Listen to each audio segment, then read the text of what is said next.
ඔන්න ඉතින් යාළුවනේ අපි අද රටකජු කඩන තැනට හොඳ සෙට් එකක් ඇවිල්ලා යාළුවෝ සෙට් එකක් යාලා ඉතින් රටකජු ගස්ටික් කන්න තමයි ඇවිල්ලා ඉන්නේ. මේ අපි ඉතින් අර රටකජු කඩන නදියක් මේ ඉන්නේ.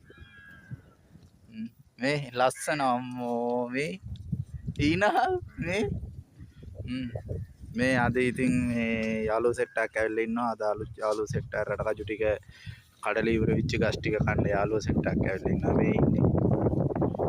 මේ ඉන්නේ හොඳම යාළුවෙක් මෙයා ඇවිල්ලා මේ හරි හීලයි මෙයා ඇවිල්ලා ලොකු යාළුවෙක්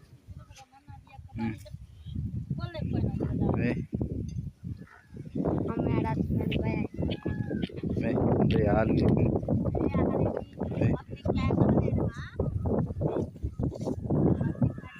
ඔන්න මේ රටකජු කඩන තැන මේ ඔන්න රටකජු කඩන තැන මේ ඉන්නේ යාළුවෝ සෙට් එක මේ